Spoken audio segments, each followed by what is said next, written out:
So a little bit about myself. My name is Elizabeth Marston. I am the VP of Commerce Media here at Tinuiti, so I sit in the Innovation and Growth Group. My direct supervisor is the magician you saw earlier today, who was talking about generative AI and SEO. So I have been now at Tinuiti for almost 7 years, and I've been in the industry 19, because I can't apparently quit it. But I used to also be in paid search. So once upon a time in 2006, there was not retail media. I used to do this thing called pay-per-click marketing with Google. There was this thing called Yahoo. There was this MSN before it became Bing and then went back to MSN. And just kind of been around in the agency world since then. And somewhere around 2018 or so, I decided to try this thing called marketplaces, which then turned into Amazon, which turned into Walmart, which turned into Target. And so I led the API integrations initially for Tinuiti for Walmart, Instacart, Target, and almost Kroger, working with all the different SSPs like Criteo, PromoteIQ, you name it. I've talked to these folks over the last 4 to 5 years. So a little bit about the commerce media practice here at Tinuiti, or commerce operations, or commerce as we try to get into it. Obviously, we've had explosive growth, especially just these last few years. I mean, you recognize a lot of these logos in terms of the different retailers. We started our commerce journey with, kid you not, like 2014 with like a spreadsheet, Excel spreadsheet, and the first access to Amazon ads. I think back then it was like called AMG or I don't know, there was a different name for it. All I remember is walking by, seeing it presented from Amazon in our Seattle offices at Commerce Hub at the time, pointing at it and going, oh, that's just Google, but you ripped off the 2010 version and not even the best stuff. And I was asked to continue to move on. And since then, I have decided to continue to be annoying as possible, working with all of the different retailers, our partners, on behalf of our clients over the last few years, whether or not that was search, display, subway stations, in-store, you name it. Okay, it's no secret. 2 years ago, somebody's supposed to do a thing that makes it go forward. What is it with that today, right? Like, it's just like all the rooms. It's like I click it and I'm like, there's words. I did look at this before I did it, I promise. So 2 years ago, we were talking about this third wave that Andrew Lipsman coined from eMarketer. So if you haven't heard about it before, it was essentially we're talking about the rise of retail media over time and that velocity. So let's test your third wave knowledge. How long did it take Google to reach their first $30 billion in advertising revenue? In how many years? Any number. Keep going. Keep going. It's 14. 14. How long did it take social, aka Meta, let's face it, or Facebook as they like to be called back then, to reach their first $30 billion? 11. Took them 11 years. All right, somebody got it. Retail media? 5. That was in 2022. We have passed that easily. Is 90% of that Amazon minimum? Oh yeah, but that's okay because we have more. We have more room to go. We have more room to grow. Everything's available, right? But what drove that growth? So this is my eMarketer chart. You can't quote eMarketer without showing them their charts. But then we took it and we made it purple. So therefore it's okay. But we cite them a little bit there. But it's not just about like what we were talking about. It wasn't just the pandemic. Pandemic obviously just accelerated what we already kind of knew was happening, but these consumption habits were changing, right? Generational shifts. Hello, Gen Alpha. So I know Simon was talking about Alpha a little bit this morning. Gen Alpha is like my fascinating side project that I like to study because I have 2 of them in my house, and I absolutely use them for market research. But think about it. When you were a kid, who did you go shopping with? Which one? You went with mom. Did mom let you choose the cereal every time?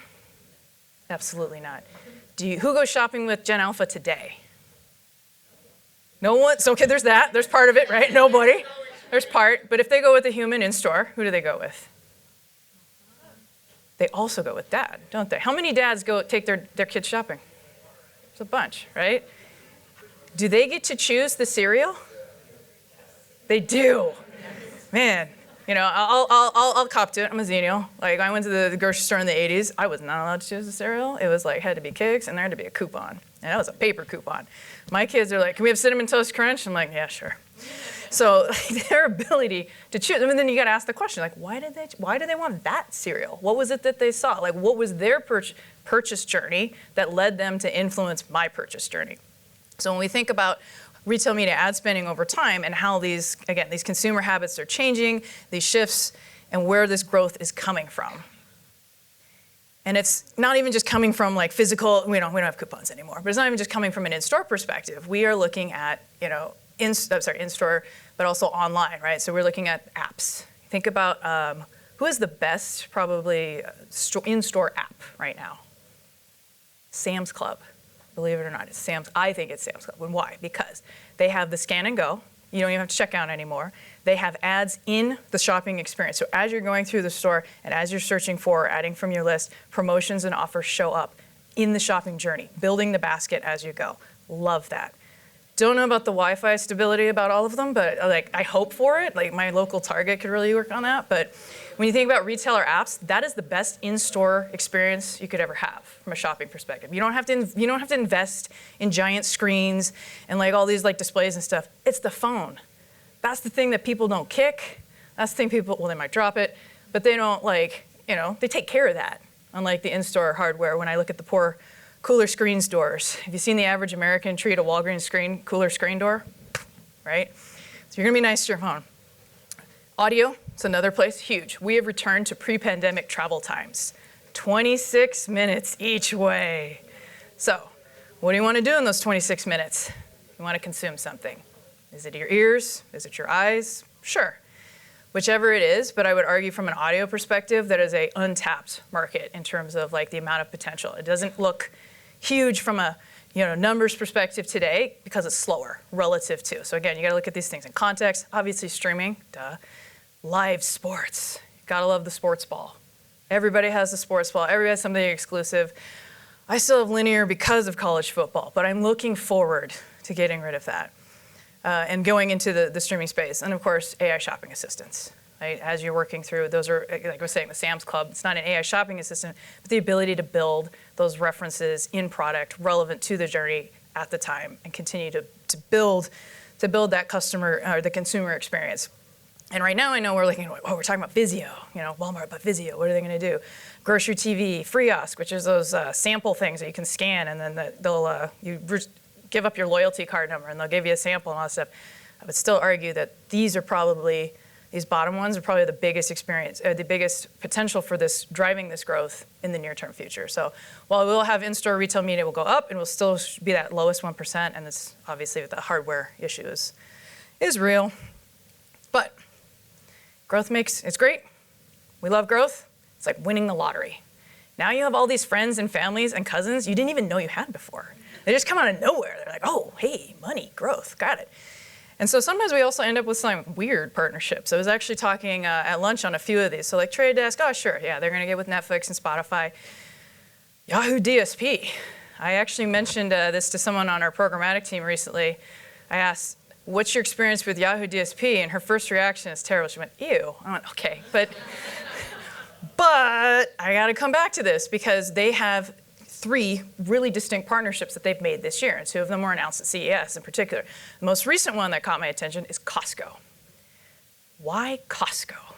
The literal leaders in the industry of the deal, right? When you go into Costco, what's inherent with that brand? That it's not gonna be cheap, but it's gonna be the best thing at the best price point, and you're not gonna beat it, and it's gonna be a lot of it too, but at minimum, you know that there's that trust in there. So why did they choose Yahoo? And little known fact about Yahoo when it comes to retail media, they had probably one of the first integrations with a store. So they actually had the first Target in-store metrics in-app prior to the Trade Desk. And it was problematic for reasons I will go to on the Target side on why they discontinued that, but they have since, I think, come back with a vengeance. When we think again about growth and where our new friends are gonna be. Walmart and TikTok, why not? Where's Gen Alpha hanging out? I mean, they threatened to buy it, or maybe they're still threatening to buy it. I'm not really sure. Check back in 2 weeks. And you got to think about, obviously, Amazon and Pinterest. So Amazon and Pinterest was a little bit of a surprise when it came out. We have seen a little blip in terms of like traffic relative to, but it's more of staying in that sphere of the sphere of influence. And I didn't know that I had that kind of power. Shit, that's awesome. All right, staying in the influence, but with, of course, growth and unexpected new friends, we have our old friends. And our old friends are reinventing themselves in ways that I think are really, really interesting. especially, of course, Google and Meta. So Google and Meta get to come to the table and they're like, look at all this existing technology that we've had, that we built over the last 20 years or more. Okay, retailer, bring your first-party data and we're gonna help you accelerate this and reach and scale and ways you've never dreamed before, right? And then we also just had Google did their new fronts earlier this week. It's been a long week already. Maybe it was last week. It was last week. They were talking about DV360, which is not something that you automatically, link to retail media. I just got to stop moving. But they specifically were on stage with, again, Costco. And Costco was talking about their capabilities with YouTube and their ability to run first-party data audiences of Costco using YouTube insights, channels. And you gotta know that it's probably it's a better fee structure than the Trade Desk. I'm sorry, I'm gonna say it. Trade Desk is a little bit harder from a working media standpoint at the end of the day. But we know that they're with these new friends as they reinvent themselves, comes with it, of course, more third-party technology. So whether or not that is something like an AMPT, using Amazon attribution, whatever it is, like driving to like Amazon PDPs from those original places in Google and Meta, we got to be able to track that. We don't know what works. And I've tried like really hard when I was thinking about through this presentation and what I kind of wanted to convey from like a growth and a waste perspective was what is the best way to kind of express these things? I made up a fake metric because that's what we do in retail media. Like in the absence of data, so don't take pictures and put this and show it to your CFO unless your CFO likes glitter. That's okay. But it brought me to this like idea of, we're all humans with these feelings, and these RMNs are under this spell, and they have this high margin ad business, right? So Doug McMillan from Walmart goes to the market and goes, hey everyone, I found something at 60% margin. And everybody goes, yeah, I love margin. And so unfortunately, you have all these different retailers then who come to the market and go, me too, me too, me too, right? So how many got 10 or more retailers that you're working with on a regular basis, right? And they all have something that is new and requires incremental budget. Those are my two least favorite and favorite phrases at the same time. So when we're thinking about this, we're thinking about this hope and doubt at the same time, which kind of creates this pressure of potential. Because they come and they sell you on the potential. And the problem is you don't have a lot of data to work with because it's either new or it's changed. So you can't even use something you had last year or the year before because you don't actually know. You can make your best guess. You're kind of in the parallel, but it's not great. But you get kind of under that spell of potential revenue. So you've got obviously your incremental investment minus your random beta, multiplied by your ad spend plus some glitter, over your trade agreement, because you're going to have to do that anyway, right? And then obviously this was sponsored by non-endemic, so we don't even get into that. But it all brings together this feeling of FOMO, right? Like if I don't do it, what's going to happen? If I don't lean into this, am I going to lose physical shelf space? Am I going to lose digital shelf space? Are my terms not going to be as good? My fee's going to go down. And so with that, I feel like you've got this feeling of potential that you're trying to get to. But inherently, with anything with this much growth, there is waste. Right? So Podine recently came out with a metric, it was a joke, but it was fun, it was full of memes, for a metric they call WOAS, wasted on ad spend. It is fun, you can look it up. They have a meme, they had fake judging categories for each, who wasted the most on DSP and who wasted the most on search or whatever. But what I felt really was descriptive of it is Carrie Masters also has a podcast called Retail Media Breakfast Club, or if you're looking for early morning connection, I think summarized it best, which was, it's happening because, it's not that we're trying to deceive clients or that brands lack intelligence. It's happening because we've built this ecosystem with misaligned incentives. And I think we can all probably agree with that. So obviously, with that growth came some waste, but also some volatility, right? So technology, constantly changing. Every other day, there's something that's new that's been added, some metric, some facet, some angle. Leadership changes, oh my God, just this year. Where's Kohl's? Sorry, Kohl's. So Kohl's, the CEO is out. Instacart CEO is changing. Kroger's ad lead is changing. Albertsons changed. Uber's changed. It's all over. And here's the craziest part is, it's not that there are new players necessarily entering the game. It's just that we just move the pieces around. And it's kind of interesting, and part of it has to do with that, this lack of either experience or knowledge around all of these different angles. So of course that causes volatility, causes partnership changes, causes platform changes. Oh my God, if I have to re-platform something like this quarter, I'm gonna lose it. And then of course, hundreds of pieces of software, thank you, Lumascape, that all promise to do something different, but yet the same thing, but powered by AI, of course. So how do you even figure out how to streamline this, where the efficiency is, where the potential is, how are you gonna reallocate, any of that kind of stuff.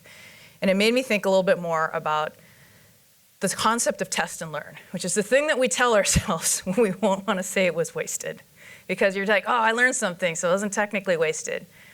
But I want to argue that in retail media, there kind of is. Like, there are times when you look at it and you go, what other choices do I really have? In the absence of data or comfortable parallels, we use potential and glitter, and sometimes the merchant relationship, to decide whether or not we're going to do this thing. And unfortunately, we literally have to watch some of this waste happen because we were bound to the retailer, we're bound to a trade agreement, and this need to throw in sometimes money at the problem, right? Like, I'm afraid I'm gonna lose physical shelf space if I don't, use retailer ABC. And getting on shelf, right? Like, sometimes it's like one brand explained it to me. She didn't want to use the word. I had to say it for her. I think she felt like if she said it and it got whispered into the ethos, they would hear her, like kind of like Voldemort. But it was extortion. And we were talking about their trade agreement with a certain retailer, and I was like, ooh, I'm very sorry for you. But there's only like, and you have this, again, you have this extortionist feeling, you're trying to get a learning agenda going, but inherently there is going to be waste in it. And especially when you look at some of these retailers, they're like, oh, you gotta do it because you're in the category, and then you go and you go to the category page, and you're like, wait, there's only, all right, true story, I'll tell you a true story. Target, I had a client that was in the Target Plus marketplace in the accessories, electronics accessory space. We went to the category and we go, oh, Target only carries 4 brands in this category. And his question was, why do I need to buy sponsored products? And I said, you don't. And unfortunately, at the time, Target did not have another option above that, right? So it was like this or managed, campaign buys for 6 weeks. And I was like, well, guess we're not doing this. I don't know what else to do. Like this is actual waste. We're gonna walk away from this. So, which brings me to another point about RMN waste, because we know it's inherently in there, and we struggle to find it because retail media moves so fast. It has a lot of variables. Campaigns can take weeks to execute, sometimes even weeks afterwards before you get the readout report. So your pre-planning is slow. It's hard to think ahead. And then in the context of the year, like the year's up, and then you're just like, wait, what? We're doing New Year, New You again? And it's not even that it's the first, the second, or the third campaign where the waste happens. It's the 5th, the 7th, and the 10th. Because so many things have changed, and looking at things in aggregate is so hard to be able to actually find those learnings that you told yourself were there. That test and learn from that campaign is totally there. I'm gonna keep it, I'm gonna keep it, I'm gonna keep it. Ah, crap, it's campaign number 9. So how do you start to see and understand, and not only just in the information that's being gathered in aggregate, but your staff changes over. You add staff moves over. The technology changes, the frigging offering changes itself. So there's handful off the top of my head. One of the things I say is old school, but you could build a tracker. You really could, spreadsheet. But my real one that I would encourage you to use is Google LLM Notebook. So you just put everything in there, and then you can ask it questions. So I cheated. I was telling Colin from the IAB I did this. I took all of the retail media guide, the buying guide, the in-store, the definitions, and there was another one. This is a lot. It's like 400 pages. I'm not reading that. I just put it all in an LLM notebook, and I just ask it questions now. Tell me the difference between commerce media and retail media as it defined by. Tell me if we have adapted MRC standard for, that kind of thing. And so we have this capability, I had to say AI somewhere, we have this capability to aggregate this data now more than ever before to be actually able to kind of start to see the waste and start to lean a little bit more from, well, was it waste or was it test and learn to test and learn? And I wanted to also bring us around to, obviously this. So Kimiko McCoy at Digiday is fast becoming my new favorite reporter because she did an article on why advertisers are walking away from their JVPs.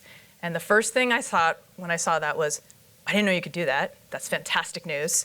But of course, everyone she interviewed didn't want to go on record. Everyone's anonymous. And that's why I actually really enjoy bringing this forward is I think JVPs look too far into the future, right? I think it's weird that we sign agreements for a year. when the retailer themselves can't even decide where they're going to be in 6 months, or like what's going to be measurable, or what's going to be a platform. And like you look at it and you go, how do I get out of this? How do I break this cycle of extortion or this feeling of, because it should be a two-way street, right? Like these relationships we have with the merchants, with the retailers, with Amazon, whatever it is, must shift with this growth in order to be able to truly capture it. Otherwise, we're just going to continue this cycle of weird outcomes. So I want to plug the next session. So for those of you that stick around after I get done here, we'll take a 5-minute break, and I'll have Colin Colburn from the IAB and Jennifer Berglund from Once Upon a Farm. And we're going to talk about, very specifically like real questions about like how we find and track this growth and waste, and like what you can do about it in like real situations. I've had conversations with like other SSPs and RMNs, like incentives that we're starting to get really creative with some of the things that we can do to, help a brand say yes versus come and just say like, so you doing this? So like, how can we get to, is it worth it? And then of course, some of those, like I'll name real examples. This is where I'm working with several retailers on, and again, SSPs, is like, is it a value add? We hit this, you'll give us that. And when do we evaluate it again? Is it quarterly? Is it every 6 months? And I would argue, cannot be annually. You can have an annual goal at the end, but there must be some sort of check and balance halfway through, minimum. Performance goals or guarantees, oddly enough, sometimes you just got to ask. Spend matches, any of that kind of stuff. I feel like we don't ask enough in terms of questions on what is possible. What are they going to say? No? Go ahead. Fine. You're not, at least you know slightly more than you did before. And then last but not least, it's still great. So I just do want to leave us all, it's terrible. Tell everyone to just go screw themselves whenever you get your next GVP. To be fair, it is one thing that we do is like, I always, depending on the retailer, the less mature they are, the less likely I am to say yes to that first IO plan that they give you. I always say reject the first offer, because it's a template and it's an easy like layup. That first campaign, it's like, lapsed purchasers or buys the category but not my brand. Well, duh, that's gonna be good. We're gonna get our money back on that one. Tell me something I don't know. Help me use your first party data that you claim to be so good to challenge the status quo to get us past this 6th campaign, the 7th campaign. And I think because of that, and if we have that feeling and we know that we're gonna get more overall sales, we know that we're getting new to brand. We didn't used to get that 4 years ago. New to brand, right there, in platform. Visibility into the shopper journey, basket building. I have this like whole concept in my head where I'm gonna like this basket and it's gonna have like, moving pieces. I don't know, the AI is gonna help me. There's gonna be pieces that come as an ad spend. Anyway, we'll get there. But also silo busting, right? So these, again, we have to now talk to our Google and Meta counterparts. We have to talk to our YouTube counterparts. We have to actually like collaborate and find out what it is holistically that we're all doing together. And we're in a good spot, right? So like, we're in this battle of finding waste. We can name it, we can point at it. We may not have all the tactical tools yet to change it, but we do have the questions. And I think we also have the curiosity to work on this with our retailer partners, to work within the brands, and also from a tech stack perspective, like you still probably need a Sherpa to get through some of this stuff, but it's still very all, I would say, looking up. And the way that, again, this last quote from that Digiday article, we can do it, but we have to do it as an industry. And I would change this just a little bit. It's not like we're calling their bluff.